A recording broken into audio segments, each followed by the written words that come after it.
श्री गणेशाय नमः। सावन मास महात्म, पहला अध्याय। सूत जी का कथन। सोनक जी ने सूत जी से पूछा, हे महाभाग, आपके मुख से अनेक आख्यान सुने, मुझे तृप्ति नहीं हुई, फिर भी कुछ सुनने की इच्छा बढ़ती है, जिसके सुनने मात्र से मेरी अन्य यंत्र श्रवण करने की इच्छा ना हो, ऐसी कोई कथा कहिए। सूत जी ने कहा, आप सब मुनिगण सुने, आपके कहने से मैं प्रसन्न हूँ और आपके लिए मुझे कोई भी गुप्त नहीं है। दंभ रहित होना, आसक्ति बुद्धि होना, सटता न होना, परमात्मा में भक्ति होना, सुनने की इच्छा होना, नम्रता होना, ब्राह्मण भक्त होना, सुशील स्वभाव होना, धैर्य होना, पवित्रता होना, तपस्वी होना, दोष रोहन रहित होना, यह 12 गुण श्रोता के कहे गए हैं। यह सब गुण आप लोगों में विद्यमान हैं। इससे मैं प्रसन्न हूँ। आपसे तत्व बात को कहता हूँ। एक बार ईश्वर ने सनत कुमार से कहा, हे सनत कुमार, हे सुव्रत, हे ब्रह्मा के पुत्र, आपकी सेवा भक्ति से प्रसन्न हो मैं आपसे अत्यंत गुप्त बात कहूँगा। बरस के 12 महीने में सावन मास मुझे अत्यंत प्रिय है। पूर्णिमा को सावन नक्षत्र का योग हो जाने से इस मास का नाम सावन पड़ा। इस मास के धर्मों की गणना करने के लिए भूमि पर कौन समर्थ हो सकता है, जिसे के संपूर्ण फलों को कहने के लिए ब्रह्मा हुए, जिसे सावन मास के महात्म को देखने के लिए इंद्र हुए, भगवान अनंत ने जिनके फल को कहने के लिए 2 सहस्त्र जीवाएं धारण की, अधिक कहने से क्या इस मास को देखने तथा कहने में किसी की भी समर्थ नहीं है। हे मुनि, अन्य मास इस मास की कला को भी नहीं प्राप्त कर सकते। संपूर्ण मास व्रत रूप है, सारा सावन मास धर्म रूप है। इस महीने में कोई भी दिन व्रत शून्य नहीं देखा गया है। इस मास में सब तिथियां व्रत वाली हैं। सनत कुमार ने कहा, हे भगवान, आपने जो कहा इस मास में कोई भी दिन व्रत शून्य नहीं है। इस महीने में तिथि भी व्रत शून्य नहीं है। हे श्रेष्ठ, उसको आप मुझसे कहें, कौन तिथि में कौन व्रत होता है तथा किस व्रत में कौन व्रत होता है। उस व्रत का अधिकारी कौन है, फल क्या है, विधि क्या है, किस ने इस व्रत को किया, उद्यापन विधि क्या है, देवता कौन है, पूज्य कौन है, पूज्य ने सामग्री क्या है, प्रधान पूजन किसका होता है, जागरण विधि क्या है, किस व्रत का कौन समय है। हे प्रभु, वह मुझसे कहें, सावन मास कैसे आपको प्रिय हुआ, किस कारण से यह पवित्रतम कहा गया, इस मास में कौन अनुष्ठान करने योग्य है। हे प्रभु, मुझसे कहें, आपके समक्ष मुझ मूर्ख को प्रसन्न करने का कितना ज्ञान हो सकता है। पूछने से जो रह गया है वह सब भी मुझसे कहें।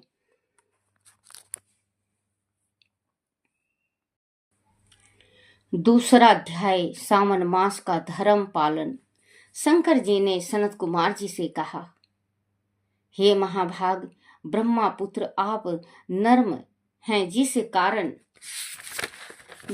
कारण आप श्रद्धालु हैं, समसत गुणों से युक्त श्रोता हैं। सावन मास के बारे में आपने जो पूछा वह प्रसन्नता से आपसे कहता हूँ। हे तात, मैं आपसे कहूँगा, एक ग्रह मन होकर सुनो। हे योगिन, सावन मास में नियम से रहकर मनुष्य 4 बजे सायंकाल भोजन करें। 1 महीने तक रुद्र अभिषेक करें। अपनी प्रिय किसी वस्तु को छोड़ दें।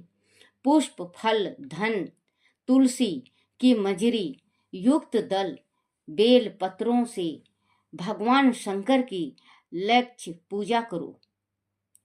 पूजा करें। कोटि लिंग आदि का निर्माण अर्चना करें। ब्राह्मणों को भोजन कराएं।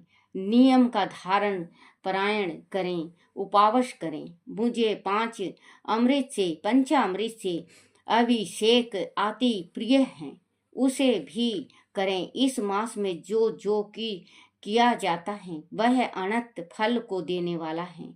हे मुनि, भूमि पर सोएं, ब्रह्मचार्य से रहें, सत्य कहें। इस महीने को कभी भी व्रत से रहित ना व्यतीत करें।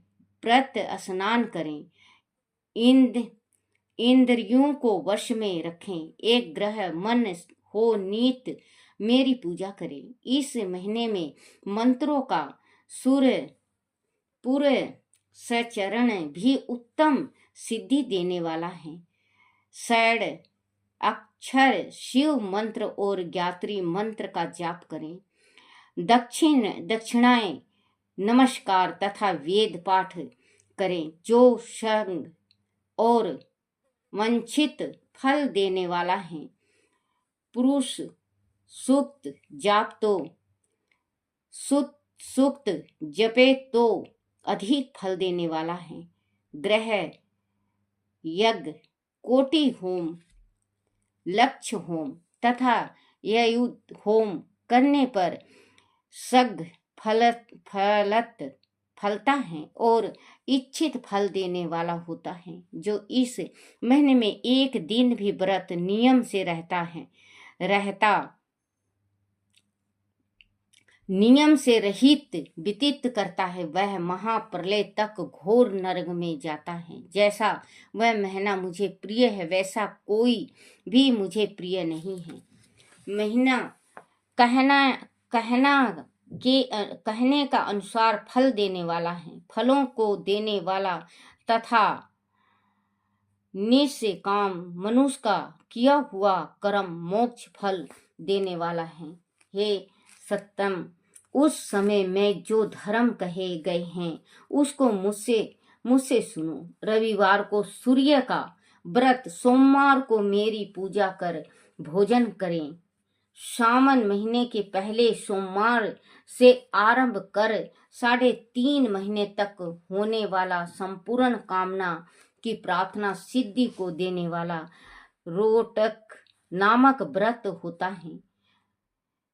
मंगलवार के दिन मंगला गौरी का व्रत होता है। बुधवार को बुध का व्रत, बृहस्पतिवार को बृहस्पति का व्रत, शुक्रवार को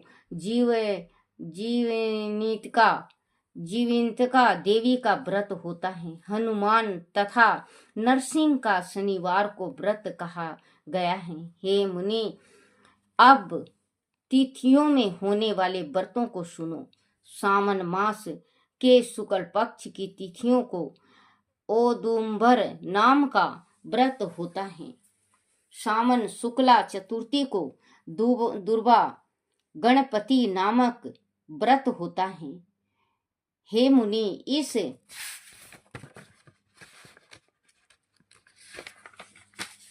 इस अन्य नाम विनय चतुर्थी व्रत भी है। सावन शुक्ल पक्ष की पंचमी नाग पूजन में उत्तम कही गई है। अष्टमी के दिन सुपोदान नामक व्रत और सप्तमी को शीतला देवी का व्रत होता है। अष्टमी और चतुर्थी तिथि में देवी का पवित्रता रोपण कहे। सावन मास की कृष्ण तथा शुक्ल पक्ष की दशमी को आशा नामक व्रत होता है।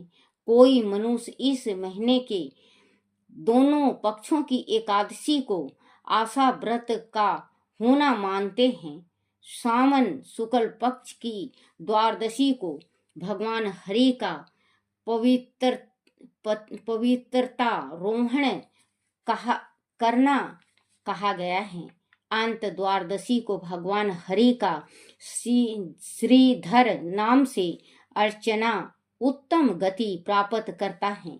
सावन शुक्ल पक्ष पूर्णिमा को उत्सर्जन उपक्रम सभा दीप उपक्रम की सभा में रक्षाबंधन श्रावणी करम सर्प बलि तथा हयग्रीवा नामक भगवान विष्णु का अवतार कहा है। यह 7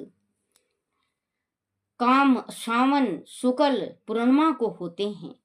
सावन मास की कृष्ण चतुर्थी को संकट चतुर्थी व्रत तथा सावन कृष्ण पंचमी को मन वकलपादी होता है। हे द्विजोत्तम, सावन कृष्ण पक्ष अष्टमी को भगवान श्री कृष्ण का श्री कृष्ण नाम से पूर्ण अवतार हुआ है। उस दिन व्रत तथा महाउत्सव करें। सावन मास की अमावस तिथि में पिठोरा व्रत होता है। इसे कुशोत पटना भी कहते हैं और वृषभों का अर्चना करें। शुक्ल पक्ष की प्रथम तिथि से आरंभ कर सब समस्त तिथियों में अलग अलग देवता होते हैं। प्रतिपदा तिथि के अग्नि, तिथिया के ब्रह्मा, तिथिया के गौरी, चतुर्थी के गणनायक, पांचवी के सर्प, अष्टमी के स्कंद, सप्तमी के सूर्य, अष्टमी तिथि के शिव हैं, नौमी तिथि की दुर्गा, दशमी के यम और एकादशी के विश्व देवा स्वामी हैं। द्वादशी के भगवान हरि, त्रयोदशी के कामदेव, चतुर्दशी के शिव, पूर्णिमा के चंद्रमा स्वामी हैं, अमावस के पीतर स्वामी हैं। इस क्रम से यह देवता तिथियों के स्वामी कहे गए हैं। जिस देव जी को तिथि है उस तिथि में वह देवता अर्चना योग कहा है। हे मुनि, इस समय में प्रिय अगस्त्य नक्षत्र का उदय होता है। मैं उस समय को कहता हूँ। एक ग्रह मन से आप सुने। सिंह राशि पर सूर्य के संक्रमण दिन से 12 अंश 40 घड़ी बीत जाने पर अगस्त ऋषि का उदय होता है। अगस्त्य ऋषि के लिए 7 दिन पूर्व ही अर्घ्य दें। 12 मास में सूर्य नारायण अलग अलग नाम से तपते रहते हैं। सावन मास में गभसीत नाम से तपते हैं। उनका पूजन भी इस महीने भक्ति द्वारा तत्पर होकर सावन में साग का त्याग इस महीने भक्ति द्वारा तत्पर होकर करें। सावन में साग का त्याग, भादो पद में दही, आश्विनी में दूध और कार्तिक मास में दाल का त्याग करें। हे मानद, यह आपसे मैंने अति संपक्ष से उपदेश किया है। मुनि श्रेष्ठ, इस मास में होने वाले व्रत और धर्मों का सभी विस्तार रूप से वर्णन कोई 100 वर्ष में भी नहीं कर सकता। मेरे प्रीत यह भगवान हरि के प्रीतरथ संपूर्ण व्रत करें। परम मारथ रूप से विचार करने पर मेरे द्वारा हरि में कुछ भी भेद नहीं है। जो प्राणी इसमें भेद की कल्पना करते हैं वह नरकगामी होते हैं। हे सनत कुमार, आप सावन मास में धर्म सेवन करो। बोलो श्री कृष्ण भगवान की जय। बोलो शिव पार्वती की जय। ओम नमः शिवाय, ओम नमः शिवाय, ओम नमः शिवाय बाबा, ओम नमः शिवाय, ओम नमः शिवाय भोले, ओम नमः शिवाय, ओम नमः शिवाय भोले, ओम नमः शिवाय, ओम नमः शिवाय, ओम नमः शिवाय, ओम नमः शिवाय शंभु, ओम नमः शिवाय, ओम नमः शिवाय शंकर, ओम नमः शिवाय, ओम नमः शिवाय भोले, ओम नमः शिवाय, ओम नमः शिवाय भोले, ओम नमः शिवाय, ओम नमः शिवाय भोले, ओम नमः शिवाय। बम बम भोलेनाथ की जय हो।